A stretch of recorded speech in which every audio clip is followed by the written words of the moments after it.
retraites toujours, vous connaissez sans doute le système du viager, où l'acquéreur d'un logement verse une rente à un propriétaire jusqu'à son décès. Eh bien voilà que la Caisse des dépôts entend relancer ce système pour permettre notamment aux retraités les plus modestes d'améliorer leur pouvoir d'achat. Il faut savoir que les 3/4 des personnes âgées en France sont propriétaires de leur logement. Reportage de Luc Lacroix et Fabienne Blévis. Ces retraités viennent tout juste de rentrer de leur résidence secondaire. Là, c'est ma terrasse où j'ai passé tout l'été au soleil. Et pourtant, cela fait déjà 1 an que ce couple a vendu son appartement de Normandie en viager.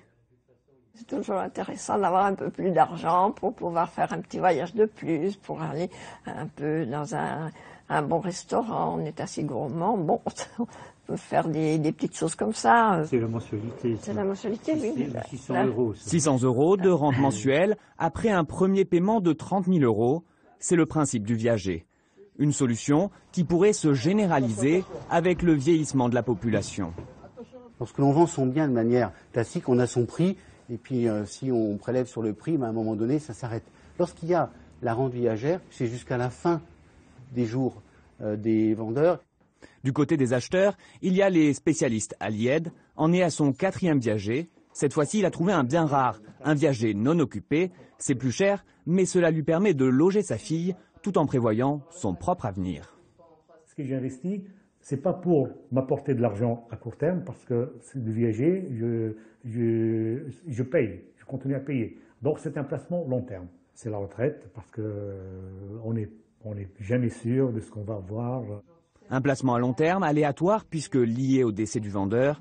Conséquence, il n'y a pas assez d'acheteurs. Du coup, la Caisse des dépôts et des consignations prévoit d'acheter des logements en viager.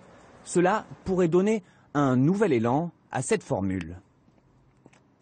On va lever les tabous du viager grâce à ça, je pense. Ça va aider à se développer les ventes de viagers et on va voir qu'on investit sur un marché qui est intéressant, qui est stable et où on fait vraiment des affaires. Comme la plupart des vendeurs en viager, monsieur et madame James n'ont pas de descendants. Cela les a aidés à prendre cette décision et à profiter de leur patrimoine. Et vous, seriez-vous prêt ainsi à mettre votre maison, votre appartement en viager pour mieux vivre votre retraite? C'est la question du jour du Grand Soir 3 qui attend votre avis sur francetvinfo.fr.